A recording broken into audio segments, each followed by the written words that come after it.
তো আজকে আমি তোমাদের সাথে শেয়ার করতে চলেছি খাঁটি বাঙালিদের চোখেও বলতে পারো বা উচ্চারণেও বলতে পারো আলুর দম। আলু অর্থাৎ আমি এখানে আলুর দমকে বোঝাচ্ছি। আজকে আমি তোমাদের সাথে শেয়ার করে নেব কাশ্মীরি আলুর দম।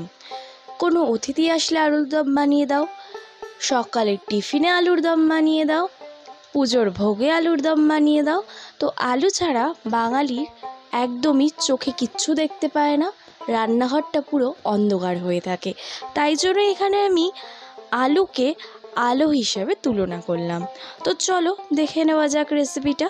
তো প্রথমেই আমি একটা বাটির মধ্যে বেশ কিছুটা পরিমাণে শুকনো লঙ্কা দিয়ে দিয়েছি। তারপরে দিয়ে দিলাম কাজু বাদাম আর মগজদানা। উষ্ণ গরম জল দিয়ে প্রায় আধ ঘন্টার মতন ভিজিয়ে রেখে দেবো। এরপরে ছোট্ট ছোট্ট বাচ্চা আলুকে আমাদেরকে তুলে নিয়ে আসতে হবে বাজার থেকে। তারপরে ভালো মতন ধুয়ে চোকলাটা ছাড়িয়ে এই রকম একটা কাঁটা চামচের সাহায্যে ফুটো ফুটো করে নিতে হবে, যাতে নুন, হলুদ আর পরিমাপ মতন মশলাটা আলুর ভেতরে ঢুকে যায়।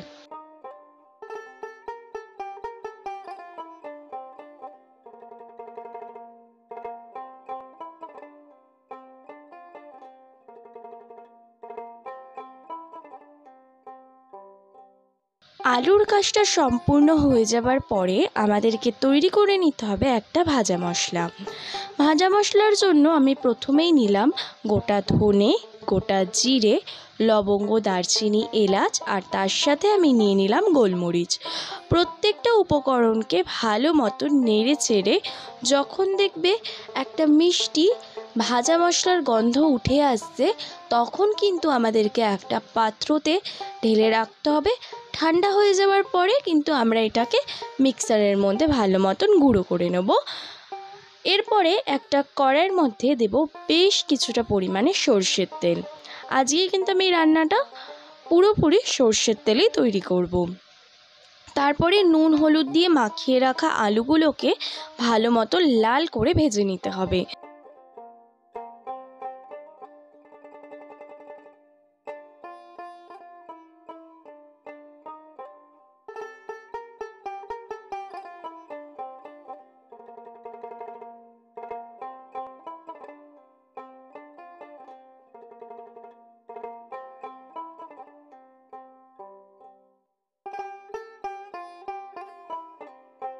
তো যতক্ষণে আলুগুলো লাল হয়ে আসছে, তো ততক্ষণে চলো আমরা ময়দাটাকে মেখে নিই।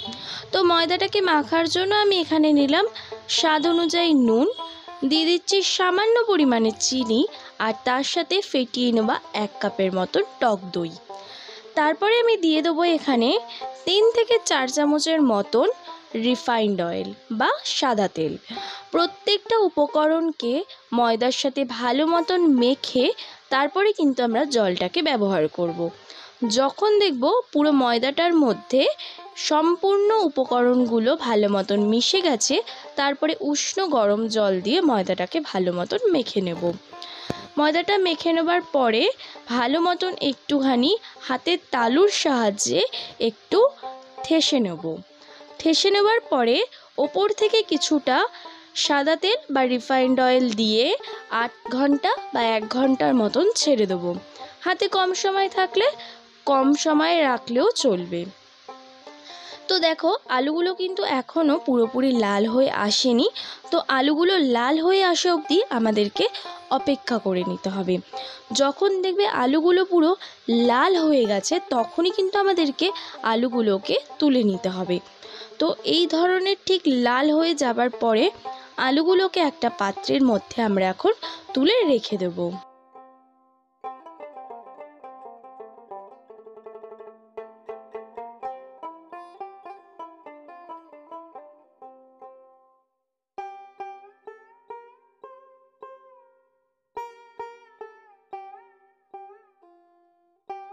যখন দেখবে আলুগুলো ঠান্ডা হয়ে এসছে, তারপরে কিন্তু আমাদেরকে আবারও সেকেন্ড টাইম আলুগুলোকে ভেজে নিতে হবে, আলুগুলোকে ক্রিস্পি করার জন্য। হ্যাঁ, কাশ্মীরি আলুর দমের আলুটা কিন্তু হালকা একটু হলেও ক্রিস্পি স্বাদের হয়।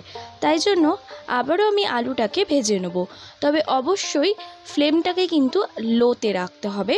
তারপরে কিন্তু আমাদেরকে আলুটাকে ভালো মতন ভেজে নিতে হবে। যেহেতু আলুটা প্রথম থেকেই বেশ লাল হয়ে রয়েছে, তাই জন্য বেশিক্ষণ ভাজার দরকার নেই। কিছুক্ষণ একটুখানি ভাজা হয়ে আসলেই আমাদেরকে আলুগুলো তুলে নিলেই চলবে।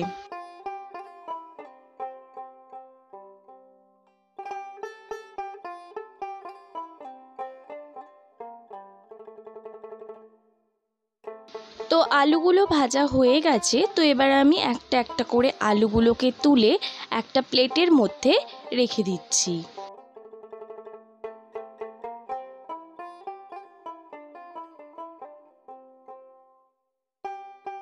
তো চলো এবার আমরা ভিজিয়ে রাখা মশলাগুলোর একটা গাঢ় পেস্ট তৈরি করে নিই। প্রত্যেকটা মশলা দিয়ে দেওয়ার পরে আমরা কিন্তু একটা গাঢ় পেস্ট তৈরি করে নেব।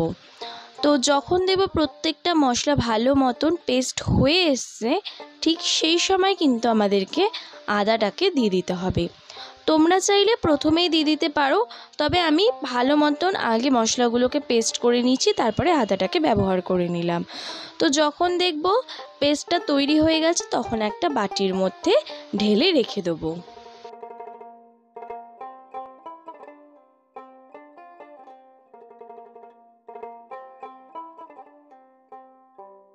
তো চলো এবার আলুর দমটাকে তৈরি করে নেওয়া যাক। তার জন্য দিলাম গোটা জিরে, লবঙ্গ, দারচিনি, এলাচ আর একটা শুকনো লঙ্কা। গ্যাসটাকে কিন্তু এই সময় আমি অফ করে নিয়েছি। এরপরে দিয়ে দিলাম কিছুটা ধনের গুঁড়ো, কিছুটা জিরের গুঁড়ো, হলুদ গুঁড়ো আর লঙ্কার গুঁড়ো। অবশ্যই এটা কাশ্মীরি লঙ্কার গুঁড়ো ব্যবহার করেছি। প্রত্যেকটা উপকরণকে ভালো মতন নেড়ে চেড়ে নেওয়ার পরে গ্যাসটাকে এখন আমি অন করে দেবো। গ্যাসটাকে অন করে দেওয়ার পরে দিয়ে দিলাম স্বাদ অনুযায়ী চিনি। তারপরে দিয়ে দিলাম পেস্ট করে রাখা মশলাটাকে।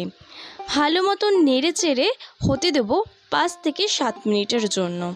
যখন আমরা শুকনো মশলাগুলোকে দেব, তখন কিন্তু আমরা গ্যাসটাকে অফ করে দেবো। আর যখন আমরা পেস্ট করা মশলাটাকে দেব, তখন কিন্তু অবশ্যই আমরা গ্যাসটাকে অন করে নেব। যখন দেখব মশলাটা প্রায় কিছুটা তেল ছেড়ে দিয়েছে, তখন কিন্তু আমরা টক দইটাকে ব্যবহার করে নেব। 5 থেকে 7 মিনিট হয়ে যাবার পরে ভেজে রাখা আলুগুলোকে কিন্তু এখন আমি দিয়ে দিলাম। ভেজে রাখা আলুগুলোকে দিয়ে দেওয়ার পরেই কিন্তু আমাদেরকে ভালো মতো নেড়ে চেড়ে নিতে হবে। তারপরে 5 থেকে 7 মিনিট হয়ে যাবার পরে দেখবে মশলাটা কড়াইয়ের গা ছেড়ে আলুর ওপরে কিন্তু উঠে এসছে এবং একটা তেলও ছেড়ে দিয়েছে। তখন কিন্তু আমাদেরকে বুঝে নিতে হবে যে মশলাটা কষে গেছে। তো সেই সময় আমাদেরকে প্রায় 1 বাটির মতন জল দিয়ে দিতে হবে। আর 1 বাটির তুলনা মানে হলো এই 1 কাপ। তো যাই হোক, তো ভালো মতন উষ্ণ গরম জল দিয়ে প্রায় 10 মিনিটের মতন ফুটিয়ে নিতে হবে। এই পুরো রান্নাটা করতে আমার 25 মিনিটের মতন সময় লেগেছে। তো যারা বলে 10 মিনিটে বা 15 মিনিটে রান্না হয়ে যাবে, একদমই সেই ভুলবশত কাহিনীতে যেও না। সেরকম কিন্তু এত তাড়াতাড়ি রান্নাটা হবে না। এরপরে ভাজা মশলা আর কিছুটা গরম মশলা দিয়ে নেড়ে চেড়েই আমাদের তৈরি হয়ে যাবে আজকের কাশ্মীরি আলুর দম।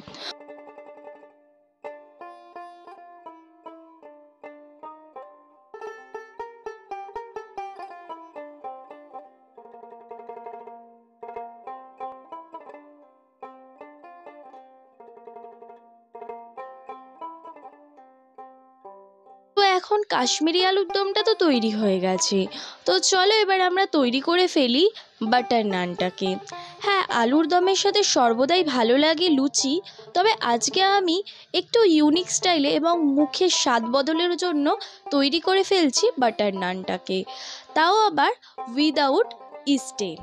তো চলো এবার আমরা ভালো মতো লেচিটাকে বড়োভাবে বেলে নিই।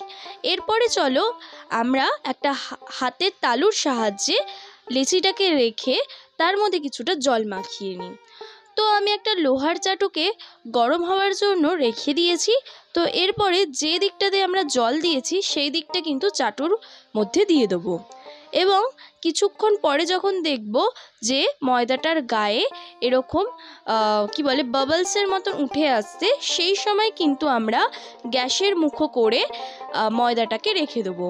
তারপরে কিন্তু এরকম ঘুরিয়ে ঘুরিয়ে কিন্তু আমরা নানটাকে কিন্তু আমরা তৈরি করে নেব। তো যখন দেখব নানটা তৈরি হয়ে গেছে, ঠিক সেই সময়টা কিন্তু আমরা মেল্টেড বাটার দিয়ে ওপরটাকে কিছুটা ব্রাশের সাহায্যে বা চামচের সাহায্যে কিছুটা লাগিয়ে নেব। তো যাই হোক, তো এরপরে কিন্তু আমাদের উইদাউট ইস্টে কিন্তু আজকে তৈরি হয়ে গেল বাটার নানটা।